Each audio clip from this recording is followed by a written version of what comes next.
Hey guys welcome. आज के इस वीडियो में हम जानेंगे हाई ब्लड प्रेशर में दी जाने वाली सभी मेडिसिन के बारे में। ऐसी कौन सी मेडिसिन होती हैं जिनका इस्तेमाल बीपी को कंट्रोल करने के लिए किया जाता है, आइए जान लेते हैं।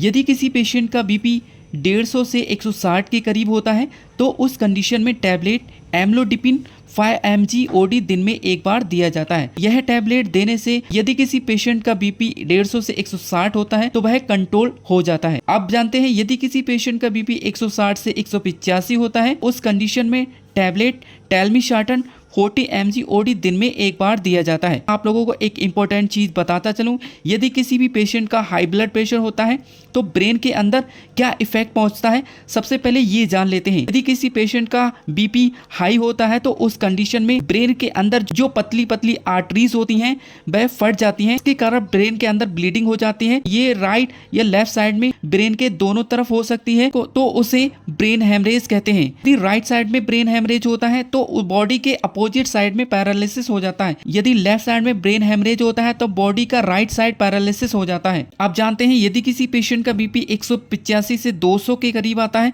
तो उस कंडीशन में हम क्या करेंगे, तो उस कंडीशन में इंजेक्शन लेसिक्स फुरोसिमाइड इसका साल्ट होता है, इसे 2 ml IV स्टेट में दिया जाता है। यह इंजेक्शन बहुत ही बेस्ट इंजेक्शन होता है बीपी को कंट्रोल करने के लिए। इंजेक्शन इंट्रावीनसली दिया जाता है जिससे बीपी कंट्रोल हो जाता है। आप जानते हैं यदि किसी पेशेंट का बीपी 200 से एबव होता है यानी 200 से ज्यादा होता है तो उस कंडीशन में हमें क्या करना चाहिए, उस कंडीशन में इंजेक्शन लेबिटालोल 20 mg 100 ml NS में स्लो IV दिया जाता है। स्लो IV का मतलब होता है धीरे धीरे इंट्रावीनसली यह इंजेक्शन लगाया जाता है। ये बहुत ही बेस्ट इंजेक्शन होता है बीपी को कंट्रोल करने के लिए। ऐसे ही महत्वपूर्ण हिंदी में जानकारी के लिए हमें फॉलो करें, हमारे चैनल को सब्सक्राइब करें। मिलते हैं नेक्स्ट वीडियो में। Thank you.